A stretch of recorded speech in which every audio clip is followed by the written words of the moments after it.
Hello everybody, Raven Knight here. This video is going to be a weird one, so little background. I always ask for you guys to send me articles or videos that you'd like me to reply to or respond to, and just the other day, a fan of mine on Discord sent me this article from Game Rant to do a response video to. It's called Sailor Moon Has One of the Worst Romances in Anime. Now, initially, I wasn't going to respond to this article because, well, two reasons. The first being, I'm not a big Sailor Moon fan. I didn't watch it growing up. I don't remember anything about it. I only know that it's about the Sailor Scouts, and it was, like, one of the first big anime to get big in America. Like, I don't know anything about Sailor Moon. So since I don't know anything about the content, I don't know anything about the anime, I'm not a very good person to talk about whether this article is right or wrong or not. It's not like the One Piece video I did not long ago where I've watched One Piece for a very long time and have some knowledge on it so I could actually talk about it. This isn't that. I'm not a Sailor Moon fan, so I was going to say no on that alone. The second reason is because when I looked at the article, it's awful looking. I don't just mean in writing. We'll get to that, but it's so poorly rendered and balance. Like, you'll see in a minute. It's like they didn't bother with how they formatted the page, making the text incredibly difficult to read. I thought it would be too much trouble to go through, so I was like, I don't want to do this. This looks awful. However, after some thought and rereading the article, I've decided that I actually will reply to it, but not for the reason you might be thinking. No. I'm not doing this to necessarily defend Sailor Moon, because, again, I don't know enough about it or care enough about it to properly defend it. There's another reason I want to reply to this article. I'm doing this for three reasons. The first reason, when I read this article, I saw several points that simply made me laugh, because honestly, you don't need to be a fan of Sailor Moon to see how silly the arguments being made here are. Which leads into my second reason. I'm a writer. Many of you guys know this, but I'm also a debater and an intellectual. I've spent a long time in college and in life learning how to discuss, grow, and behave as an intellectual. My professor used to say that it is very important that you learn how to talk and formulate arguments and formulate points in a fair, respectful, and intellectual way. And I think it may be a good idea to help evaluate through this article what constitutes not only good or bad romance writing, but also what constitutes intellectual discussion. How to understand, evaluate, analyze, and challenge argumentation. So that's what I plan to do here. Without even understanding all there is to know about Sailor Moon, without being a fan of the anime, I want to analyze the arguments being made and show you guys how arguments should be formulated and how you can challenge them. And then the third reason I want to look at this, because honestly, I need a new response video to release to move past that One Piece one I did. I am frankly undone with that video.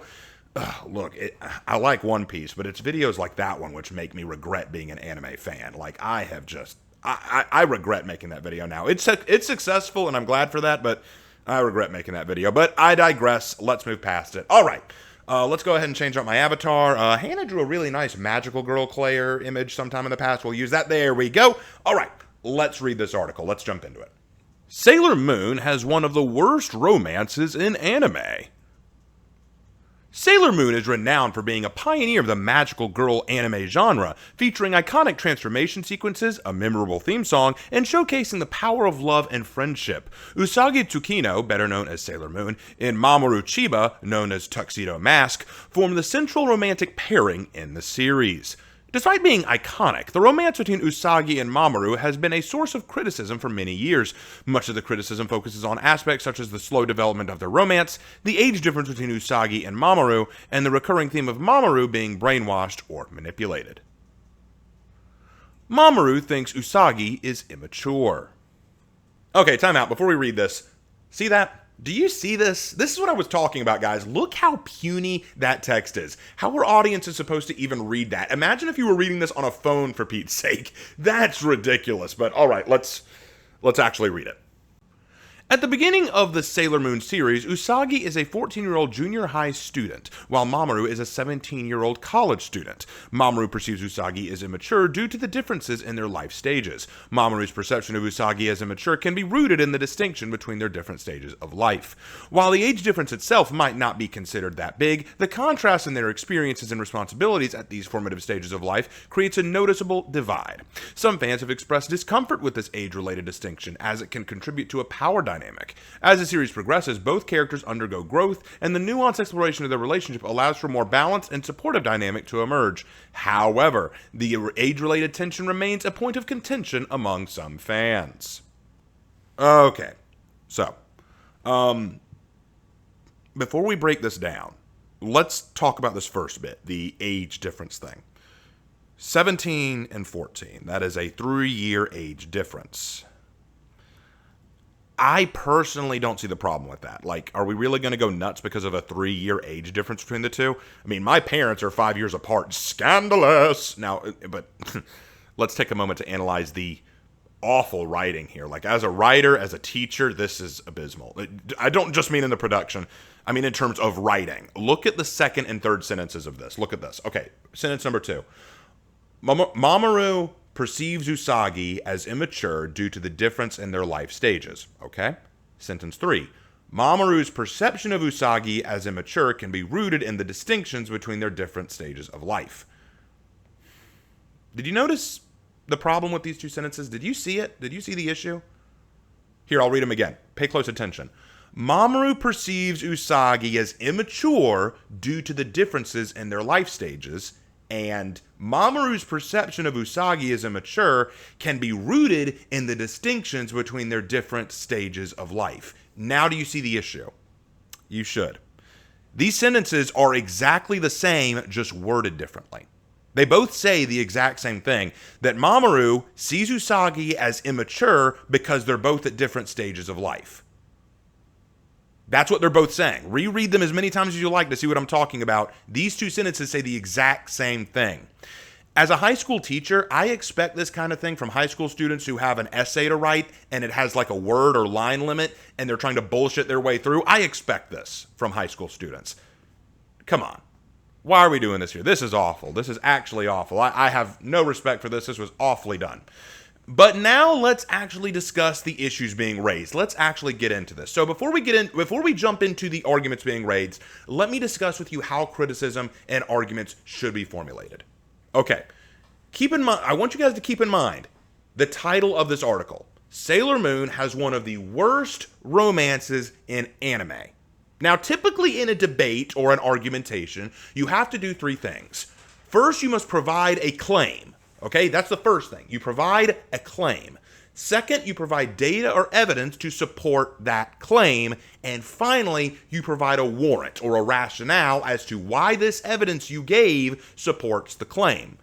So let me give you guys an example. Let's use an example from my previous video. The question of Yamato's gender in One Piece. It's a big hot button issue. Let's use that as an example. I would make the claim that Yamato is a woman. That is my claim. Okay, claim is set. Now I need evidence. My evidence is the following. Yamato's body is biologically that of a female. My next piece of evidence is that her Vivre card has her listed as a female.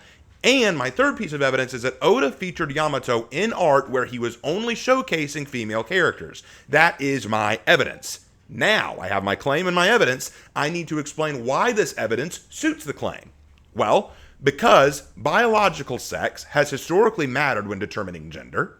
Because the internal rules of One Piece specifically specify the validity of Vivre cards, and having it identify her as female is pretty definitive.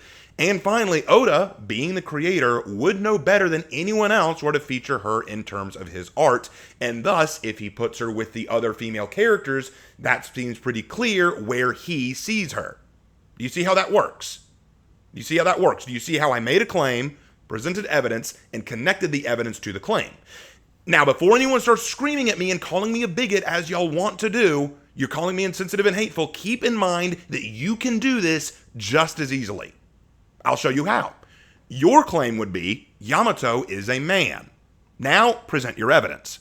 So, for example, your evidence tends to be that Yamato refers to himself as a man and uses male pronouns, and anyone else who knows this about Yamato does so as well. Okay, that's your evidence. Next, you have to offer a warrant to explain why this evidence supports the claim, and this is the part I can't help you with because I don't see how that trumps my own evidence and warrant since it all hinges on personal subjective identity rather than objective reality, but you are still free to make such a claim, evidence, and warrant. I'm merely using all this as an example. Do you see how this works? Do you see how arguments are formulated in debate? You present the claim. You present evidence to support said claim, and then you explain how the evidence supports the claim. That's how you do it. That's how it is done. Okay, now that we know how it's done, let's apply this here. The claim of the article is that Sailor Moon has one of the worst romances in anime. That is the claim. So what's the evidence? The evidence here, as stated here, is that Mamoru thinks Usagi is immature. Okay, that's not great evidence for several reasons, but that's why we now need the warrant. Why does this evidence support the claim? And that's what we're going to break down right now. So let's take a look at it together. Let's discuss the issue raised. The age difference is not the problem, it's the maturity difference. And people seem to think that there is a power difference between the two. One is far more mature, the other isn't. I have to ask, how is that a problem? Well, the problem here with the article writer is that they seem to say, quote, as the series progresses, both characters undergo growth and the nuanced exploration of the relationship allows for a more balanced and supportive dynamic to emerge. So what they're essentially saying is, as the series progresses, this ceases to be an issue. As the story progressed, they began to explore and grow in their relationship, overcoming this hurdle as any natural romance would. So this whole criticism was, in the end, a non-issue. But the article writer has to try and save face, so they say at the very end, however, the initial age-related tensions remains a point of contention among some fans. So apparently, because some fans didn't like how the relationship started, that still makes it bad. Okay. Right. The evidence here states Mamoru thinks Usagi is immature. And the warrant provided actually resolves itself near the end by saying the issue of immaturity works itself out, but some fans still didn't like how it began. That is a weak warrant. The evidence is therefore made weak as a result and therefore cannot support the claim. This was a bad argument. And I did that without knowing anything about Sailor Moon. And if you need more evidence to this, what I would point out is this. Tell me this. Answer this question. If the issue of their maturity resolves itself by the end, how is it making it the worst anime romance ever? Because that's the claim. The claim is that the romance of Sailor Moon and Tuxedo Mask is the worst romance in anime, or one of the worst in anime. So, if the immaturity is the issue, and it gets resolved, how is that the worst? Do you see now how this works? Okay, I hope that you understood. I hope you were taking notes, because we're going deeper now. Let's keep going. Sorry about that. I know that I went full teacher mode, but let's keep going. Usagi thinks Mamoru is rude. Mamoru's personality is characterized by aloofness and nonchalance, which at times can come across as rudeness. In an episode addressing Usagi's body image issues, Mamoru's comments about her eating habits, such as telling her she's eating like a pig while holding a bag of pork buns, can be seen as insensitive. The use of the nickname Meatball Head is a recurring playful insult directed at Usagi, referring to her distinctive hairstyle that looks like two round buns. While his teasing is not always malicious in nature and the nickname becomes a term of endearment over time, it initially contributes to a dynamic where Usagi feels hurt by his words. Mamoru's teasing and jokes at Usagi's expense, while lighthearted in nature, can be seen as him using a certain level of condescension. Okay, so, I suppose the evidence presented for the claim here is that Usagi sees Mamoru as rude because he teases her. Yeah, because couples never tease each other. In fact, I'm willing to bet that most of this teasing takes place before they became an official couple, but again, how does that make Sailor Moon's romance the worst in anime? I mean, calling her Meatball Head because of her hair buns? You even admit that it becomes a term of endearment later. The teasing turned into a pet name. How? Again, I don't understand how you can call this good evidence and warrant when you constantly keep lightening the blow for yourself. It's literally like saying, oh, this is just awful. Look how awful this is. I mean, I know we resolved it, but look at how awful it was. That's like looking at a construction project of a house and saying, look at how bad the frame was. Look at how awful the foundation is. I mean, we fixed it, but look at how awful it was. How does that help your argumentation? I don't get this.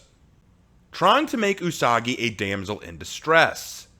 Early in the series, Sailor Moon is often saved by Tuxedo Mask, This saving has become a meme in the anime community, as Tuxedo Mask's assistance does not often involve him actually fighting, but rather throwing a rose to distract the villain before leaving. While Sailor Moon engages in much of the fighting, there has been criticism surrounding the notion that this plays into the antiquated damsel in distress trope, in which a female character is depicted as needing rescue or protection from a male character. As the series progresses, it is acknowledged that the Sailor Guardians, including Sailor Moon, undergo significant growth and empowerment. The initial dynamics, including Tuxedo Mask's distinctive role, are seen as reflective of the time when the series was created, and the genre conversions prevailed in magical girl anime during that period. The criticism surrounding the damsel in distress trope in Sailor Moon highlights a broader discussion about gender roles in storytelling and the evolution of female character representation in anime. Okay, again, what can we say about this rationale? This warrant does not support the evidence's validity. Okay, so to be clear, the evidence here, the evidence being portrayed is that Usagi is treated as a damsel in distress. But the warrant to support said evidence claims not only is this a product of the time for magical girl anime, meaning that Sailor Moon is in no way unique for this, thus the evidence cannot adequately support the claim, but also that Tuxedo Mask's form of rescue isn't really fighting for her, but distracting the enemy long enough for Sailor Moon to gain an advantage, which I would argue hardly qualifies as a damsel in distress trope. In fact, don't take my word for it, the writer says that as the series goes on, the girls gain further empowerment and growth, meaning that no agency or strength has been taken from them, thus, again, invalidating the evidence to defend the claim. Do you see how I can actually debunk this whole article without having ever watched the anime? See, the reason I'm doing this, I want to bring back to this, the reason I'm doing this is not because I'm a passionate fan of Sailor Moon who just wants to defend it. No, I know nothing about it. What I'm doing here is showing you how these arguments don't work. This is how I try to approach argumentation. This is how I try to approach debate when I talk to people about Christianity, when I talk about faith, when I talk about why I like certain anime and why I don't like certain anime, why I like certain writing tropes and why I don't like certain writing tropes. I think it is so much better and more intellectual to understand how to formulate, analyze, and challenge argumentation. And this argumentation to defend the claim why Sailor Moon's romance is the worst in anime, it's not good. See, that's the thing. Maybe Sailor Moon's romance is the worst in anime. But if it is, this argument, these pieces of evidence and these warrants are not doing a good job of displaying that. That's my point. So, let's keep going. Mamoru can't stop getting brainwashed. Mamoru gets brainwashed or manipulated a lot throughout the series. The constant threat of Mamoru being brainwashed definitely impacted the dynamics of this relationship with Usagi. In the Dark Kingdom arc, Queen Beryl brainwashes Mamoru, turning him into her loyal servant Endymion. During the Black Moon clan arc, Mamoru is once again targeted, which leads to him turning against Sailor Moon and the Sailor Guardians. Related, this Sailor Moon spinoff still doesn't have an anime adaptation.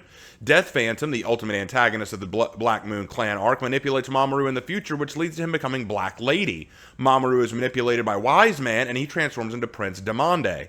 In the Super S arc, the Dead Moon Circus targets Mamoru. While not explicitly brainwashed, he falls under the influence of the Amazon Trio, who serve the Dead Moon Circus. All of these result in him fighting or coming into conflict with Sailor Moon and often the Sailor Scouts.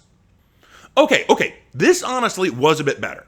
This was a bit better, but it still misses the mark. Why? Because this is what we call a non sequitur. Let me explain. The claim being made, again, is that Sailor Moon's romance is one of the worst in anime. Got it. Now, this piece of evidence to support it argues that Tuxedo Mask gets brainwashed a great deal of the time. And yeah, that's a negative. And the warrant provided did a great job of demonstrating why this is a negative thing in the show. I would definitely be annoyed by it. But what does this evidence not do? What does the warrant not do? Think about it. What is a warrant supposed to do? It's supposed to explain why the evidence supports the claim. But the warrant fails to connect the evidence to the claim. Let me show you. How does Tuxedo Mask being brainwashed contribute to the awful romance? How? The only moment when the warrant actually addresses the romance is in the second sentence, where it says, quote, "The constant threat of Mamoru being brainwashed definitely impacted the dynamics of his relationship with Usagi." Okay, I'd agree, but so does every other moment of conflict for the characters. Half the point of a romance story or a romance genre is the conflicts that arise and how the characters overcome them. How does this particular conflict hurt the romance as a whole? How does it make it the worst? See, this warrant is a non sequitur. It's addressing an entirely different claim. See, the claim this evidence should be supporting is Sailor Moon has some awful repeated tropes. If you were making that claim, then this piece of evidence and warrant would be outstanding to support that claim because it clearly shows the repetition and burdensome nature of this trope. I would agree. I would say, yep, this seems like a really repeated and really tired trope that they shouldn't be doing. I agree with that. But that's not the claim we're here to address. So whether or not the warrant and evidence are 100% true, it fails to tie the evidence to the claim and thus fails in its purpose.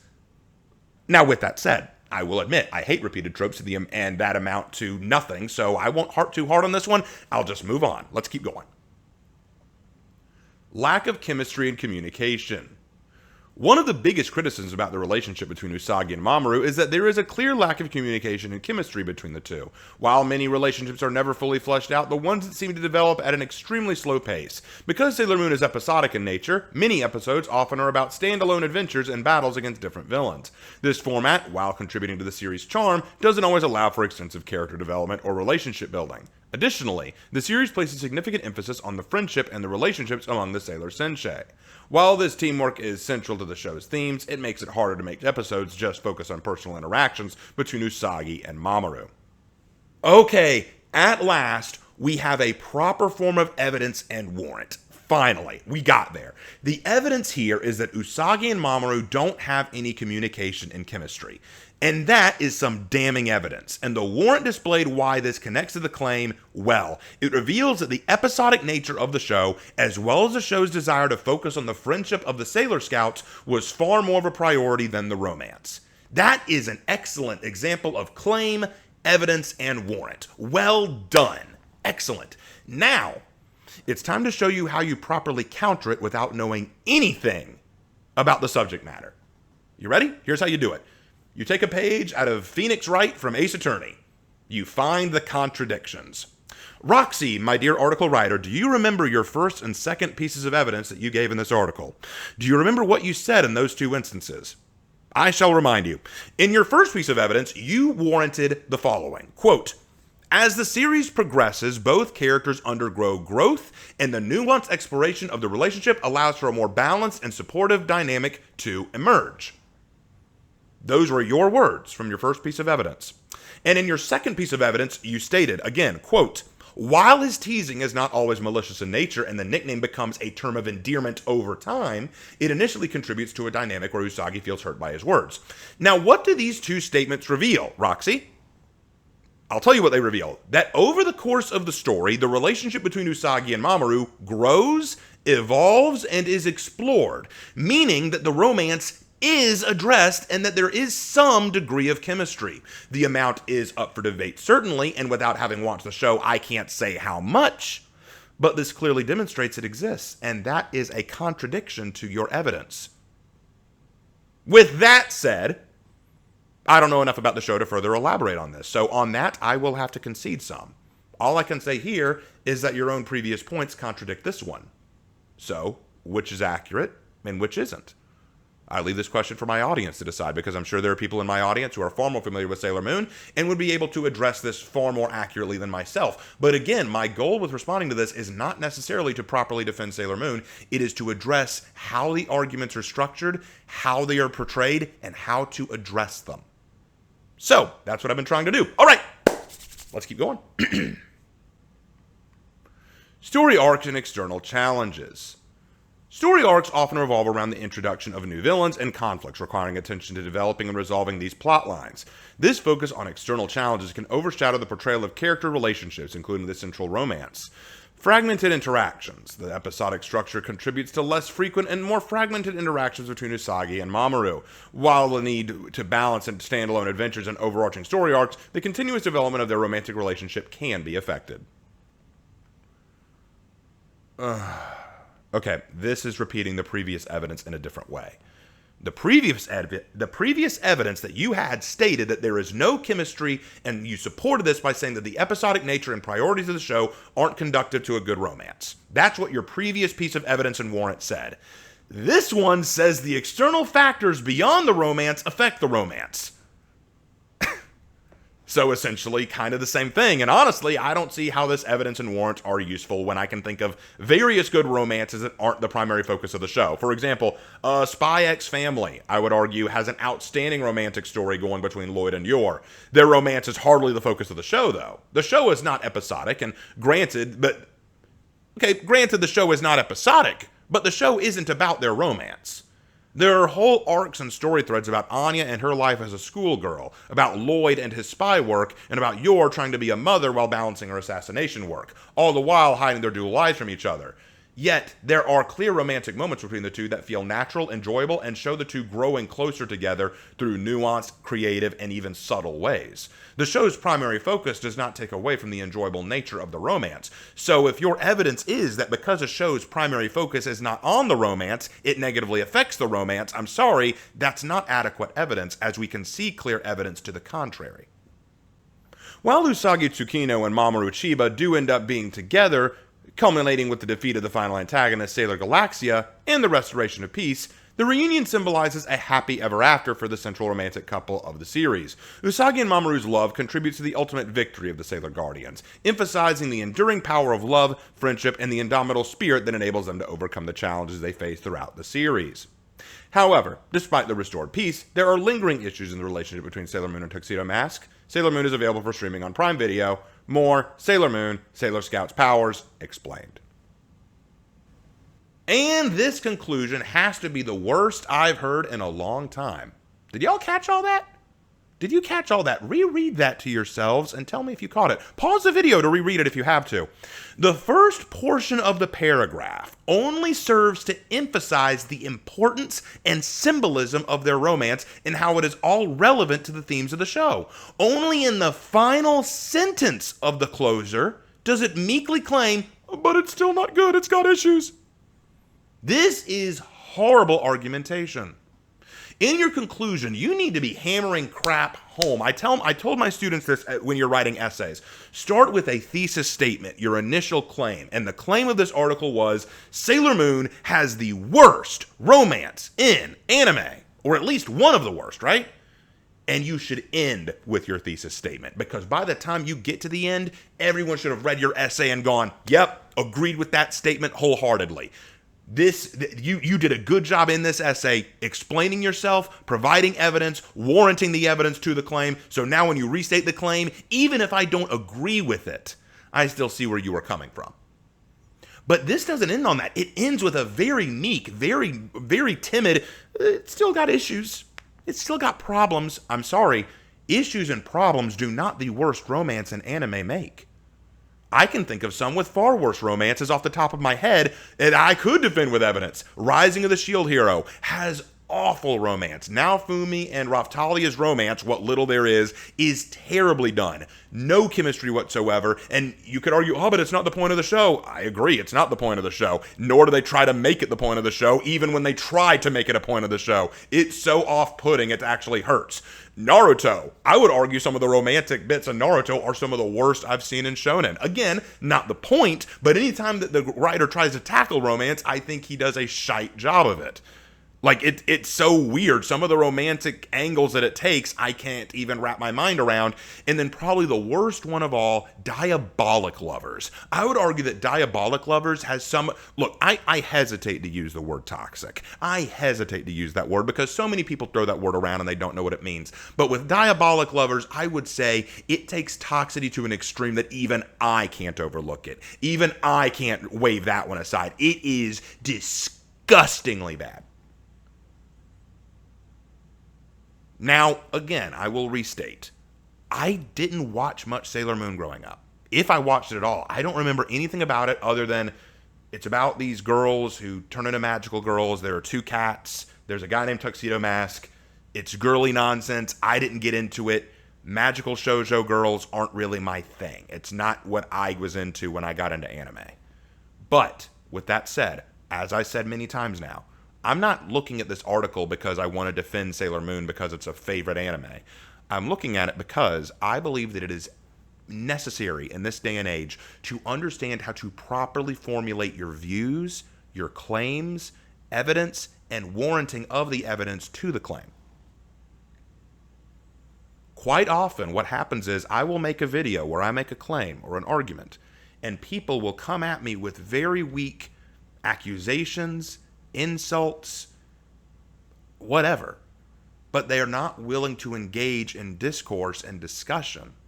Now, I'm not saying that I'm better than them or worse than them, but I do want to have these discussions. If you disagree with me on something, I'm willing to have those discussions. I'm willing to talk about it. But quite often, no one wants to have that conversation. I think it's important that people today understand what it takes to carry on conversation, debate, and argumentation. The claim of this article could be 100% true. Maybe Sailor Moon does have one of the worst romances in all of anime.